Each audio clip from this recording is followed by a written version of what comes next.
How long has it been since Redemption was in the meta? It's been a while. I mean, like with months. the additional basic attack damage, I think maybe you get a chance to see it tonight.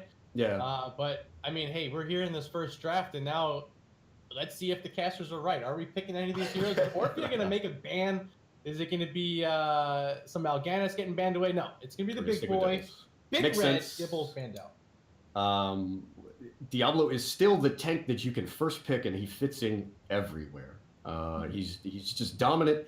He's been dominant in the meta for quite a while. I was very surprised he has gone through no changes lately in the balance patch. He's just sort of sat up at the top of the meta. I still expect to see a lot of Maiev up at the top. On top of that, I feel like Tyrande has been pushed further up the meta. And regardless of how you feel about the swap in her talents, going from she has shifted the tier 1 and the tier 7 talents. She's still great, and with Deckard receiving a nerf now, maybe we're looking at Tyrande being even more highly prioritized at the top of the draft. But bans moving quickly here for Broken Alliance Gaming and Team Muted. Well, one support taken away. Abathur knocked off. Blaze, you mentioned, getting a little bit of a nerf. His slow not doing quite as much anymore, but he's going to be banned in this first game. 5 seconds on the clock. Team Muted going to ban out that Maiev that you just mentioned. Yeah, Blaze and Maiev just utterly dominated BlizzCon. I mean, they had some of the highest participation rates, but they are both gone. And we do start things off. Hey, there she is, Tyrande. Well, I think anytime you have Hunter's Mark in your kit, this hero is going to be one that you're going to play with. Lunar Flare, of course, one of the best follow-up CCs in the game. Tyrande still top of the meta right now for support. She's take number 1. Now we're looking at the first 2 picks here for Team Muted. Do they want to go ahead and grab one of the supports now, or want to get those tanks? They're going to go with Orphea, Deckard, Kayn, and maybe we'll get our first chance to see if those nerfs actually did come through, like you mentioned. We shall see, and I do believe that will be Richard Gere on the Deckard Kayn, and we get to see some Orphea. Again, the nerfs to Deckard included, a longer time in between pots. There was a general, just a cooldown increase, so like his potions heal for more, but it takes longer for the setup to get there. So one thing to keep an eye on for Deckard is I think he actually needs more time to get to the point first and get set up, because otherwise it's going to take him a lot longer for those pots to propagate across the field. And to counter out the Orphea, we've got a little bit of Harry Gary. We've got the Garrosh and the Yrel for Broken Alliance. Ooh. And so this means Yrel heading up to that top lane, full sky bottom lane, and gonna have to maybe think about getting rid of Malthael here, because they have the Garrosh, they have the Yrel now. There it is, Malthael ban. Really the only thing, in my opinion, they could even consider banning in that situation.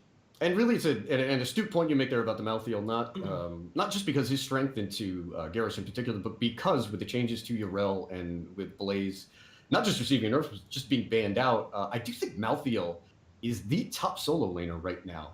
There's very few heroes that can counter him. In lane, it's a limited number, and in a team fight, he really requires your attention with the last rights build that's been here throughout the season. We get a Leo and a Murda. The poor man's Malthael, Leoric, gonna join in here. Murda, always fantastic. I think gonna be some great synergy here between the Murda and the Orphea if they can pull that off. Some Stormbolt into some combo damage from the newest mage into the Nexus, but they still need something that paired this Orphea, and I'm wondering if they want to go something, especially now seeing a False and Jaina, something with a lot of burst damage similar to like a Zeratul here. What are your thoughts?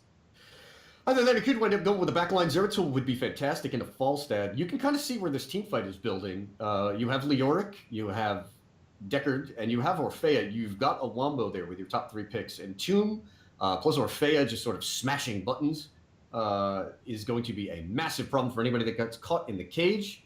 And we get Krovan on the Valeera. So, I mean, same idea. Stealth, get on the back line. Gonna try to do with a little more single target burst than kind of the area cleave that Zeratul can bring. It's gonna be Valeera.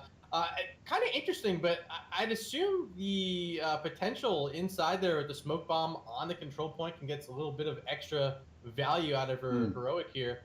What are your thoughts on Krovan specifically playing this Valeera? Anything you've seen out of him in the past? Well, Valera made an appearance, and I think you remember this 2 seasons ago in NGS.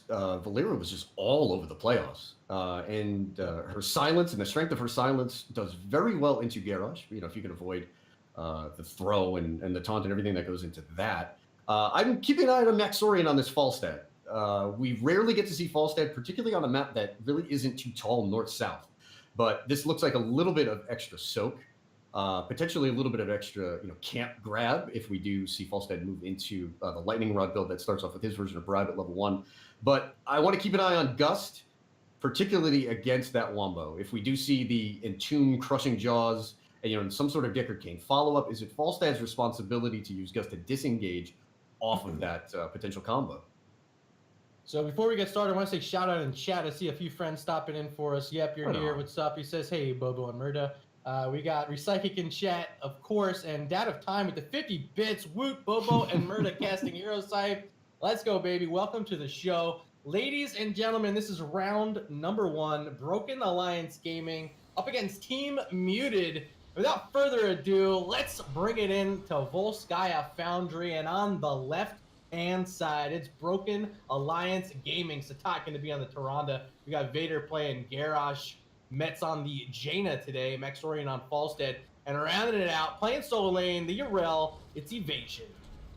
And on the flip side for Team Muted, Sir Richard of Gear is going to be playing the Deckard Cain, Tax 1K on the Murda, Soromir will be playing the Leoric, Slitherint will be on the brand new Orphea, and Krovan rocking that Raven mount, looking good with the Skinergy baby on that Valera.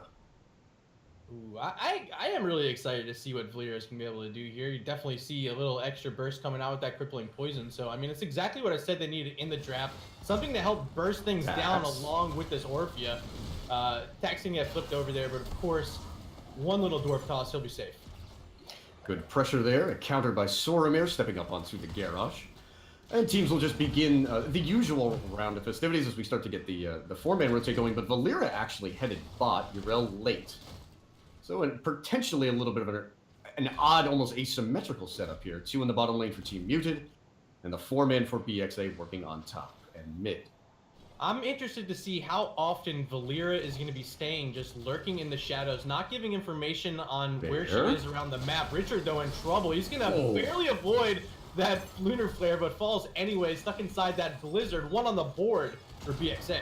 Fantastic play by Vader, the newest addition to BXA, playing tank, able to find the Deckard Cain through the maze, and the instant response by BXA is to move for the biotic emitter in the top lane. Taking a quick peek at bottom, it does look like Krovan's taking a look at the fortification turrets down there, but the early advantage over to BXA. I mean, this is just how the map works. There's usually very little to do on Volskaya in the early game unless you can find a pick, and then we see BXA work that support camp in the top lane. Yeah, and speaking of camps, you got to keep an eye, of course, the entire match on this Falstad. Going Bribe at level 1, they're going to put a little extra pressure onto these enemy fortification games. You see them walking in right now, battle breaking out. Biotic emitter dropped early here in the fight. Murda playing really tanky up front. X1K trying to keep this Garrosh in check, and it's going to be Leo falling first, and boop back. Murda dies as well. Double kill, BXA. 3-0 BXA. Maxorian showing up late there, saying hi. The chicken making a quick trip down into the bottom lane. Again, the strong and aggressive play from Vader is picking on this early game comp there for Team Muted. And they're going to go ahead and pick up the second fortification turret. They did drop the biotic emitter on the point there. So already I actually really like that drop there, Bobo. Like using it early, the confidence, knowing you want that fight and just taking it. Really solid aggressiveness and discipline of knowing they had the biotic emitter, they had the extra healing in the fight, just stick in and take it, and they ended up getting rewarded for the risk they took there. The weakness on the side of Team Muted was on full display there. If Orphea cannot engage onto the, get her round of spells off of the squishy backline for BXA, you can see what they did there. They just kind of huddled up over the emitter, let Vader do his work, and they could just stand there and shell away. Just very good positioning and a very good understanding of you just need to stay as far away from Orphea as possible and just wait for the cooldowns. Good look from Maxorian trying to find Krovan. Yeah, so they're going to have a little bit of early channel time here just because they have this camp up top, but they no longer have their biotic emitter. They are, however, holding on to these 2 turrets, so whenever this fight is going to break loose, they'll have that little bit of an advantage. But with Yrel so low, they're going to have to send Jaina down here to help if they get a free kill out of it. We'll see if Evasion wants to harm their tap. I don't know. And all this time, Garrosh has been standing on the point. We're up to 50% channel on point A. And a level 7 talent tier advantage. Take a look at the talents. Everything looking, I get fairly basic here. We do get Celestial Attunement from Tyrande, keeping everything pretty standard there at level 7. Oh, Vader under a bit of pressure. Is that Dwarf Toss down? Dwarf Toss is not ready. Tax is down here. Wow, great play there by Vader. I don't know if you saw the Dwarf Toss come out and just instantly wanted to toss him over, but I mean, you got to give credit there to Vader where credit is due. That was a nice play. Taking a peek in the bottom lane there, Sorimir and Kroven trying to put a little bit of pressure on Evasion. There's the flight in from Maxorian. It should be a little late for Leo as he slides on away. Almost done with the first objective here. We're about to enter the period where we get to run the Triglav Shuffle. Nothing's really changed. It's still just the mid and top dance. And I don't believe that any of the items that have been used by BXA there, they're just holding on to a cache of items. What do we have? We have Falstad as well as Jaina inside the robot. Mid wall down. Can make this rotate up top. You know, this is the last week we're going to get to see this game with this sort of meta, just walking around with this robot. I'm really excited to see what's going to come with the new tower changes and everything, but right now, your final week is seeing that they're going to rotate up top, take these towers, and probably just go for the well and call it a day. 20 seconds left on this robot, and it's likely all they're going to get is just this well, Bobo. They break the wall open. Vader there for the disengage. This being post level 7, Garrus will have into the fray if anybody is in a bit of trouble. Again, pretty standard builds. We do get Yrel moving into Divine Steed, just to get a little bit faster rotates. And we do have a full Lightning Rod build for Falstad. So he picks up his version of Bribe at level 1 with Wingman, and then we move into Static Shield as well as Charged Up. Oh, wow. Nice aggressive flight looking. Oh, just to bribe the camp. Okay, I thought he might have been I know, so did I. down to work on that Leo. Okay, but hey, that's what we were looking for. We said they got the bribe. They're going to play aggressive on that enemy camp, and now for the second time in this game, that enemy turret's been stolen away. Now Sorimir in trouble. He's got Lightning Rod on top with Yrel there as well. Evasion and Maxorian pick up the 6th kill of the game for Broken Alliance. And they can sit on that point with the wave pressure that has been applied in bottom lane. Yrel, your favorite buddy, if you need somebody to be nearby, just drop in the armor there with Avenging Wrath. We see even more pressure. Kroven in big trouble. Maxorian's had a field day. Leoric has respawned. There is a Leo on the backside. Maxorian looks like he's positioning over by the wall. He should have an easy barrel roll out if he needs it. Here's Tax 1K on the backside. Murda looking to get a little bit of lockdown. He's on Evasion, as is Sorimir. Richard Gere is here looking to provide the lockdown. The hoop comes out, and there's the Ardent Defender. Snap pick. And a little bit of snap R button action there from Evasion. Vader is here. Sorimir should have Wraith Walk to get out. Also, for level 10 for BXA, we get Warlord's Challenge. We get a Dead Orphea in the top lane. Starfall, Mighty Gust, and we do get the Welly for Jaina. Yeah, I think Welly 100% the play. Anytime with the Tyrande, I love having the additional slow because your Lunar Flare is going to be that much easier to connect for Satat.